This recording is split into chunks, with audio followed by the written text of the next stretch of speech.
Almost every successful actor has had some story of how they made it through all of the rejection that they received as an actor to get to where they are today. And I look at that and I think, what are they talking about? Stick around, I'll tell you what I mean.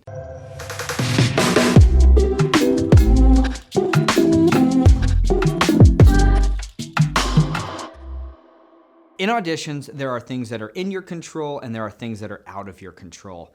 If you are feeling rejected with the things that are outside of your control, then we're looking at this all wrong. It's also how we're measuring the success or the failure of any given audition. Actors tend to do this by going, I have gotten a callback, or I booked the job, I have succeeded. I have not gotten a callback and I did not book the job, I have failed and everybody hates me and it's just another rejection. But that is false. It's just not how it works. Actors need to judge and measure the success or failure of an audition based upon, well, really one of three things is going to happen. You are either going to make a fan, keep a fan, or lose a fan.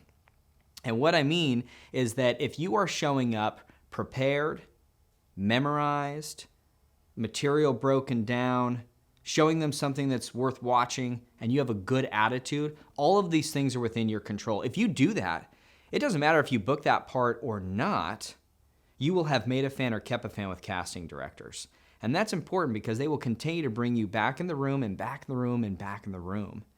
I can think of one story in particular with this. There's a casting director that would bring me back all the time for sometimes on the same project that they were casting, on this television series, or movies that came through their office. But if I went to them, and I hadn't booked for like 7, 8, 9 times that I'd gone into them prior.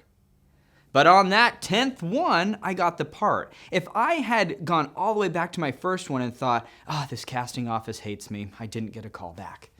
Or I go in again, and the next time I go in, I go, I don't even know why they brought me back. They didn't like me and cast me that first one. And so every time I just feel rejected, then again, you're missing the point. I didn't think that I didn't get the part, they hate me. I thought, I didn't get the part, but they like me, and they're going to keep bringing me back. So I just kept bringing them back, good stuff for them to watch, had a good attitude going in there, happy to see them, and grateful for the opportunity every single time. And then the stars aligned. And that is the element of it all that you can't control. Because that's going to be talent availability, that's going to be you're too tall, you're too short, maybe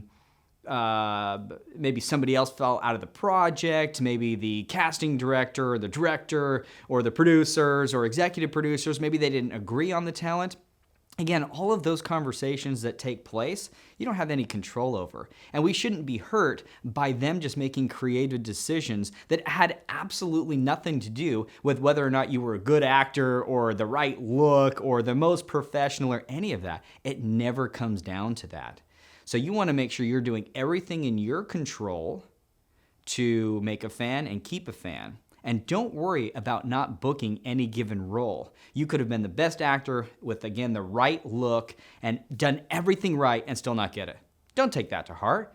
That's not your problem. And it's not anything that you actually need to worry about. Do your best every single time. Be a fan of those casting directors, and you will eventually start to book those jobs when everything else comes together. So don't lose heart. Stick with it. For more videos, like and subscribe. We'll see you on the next one.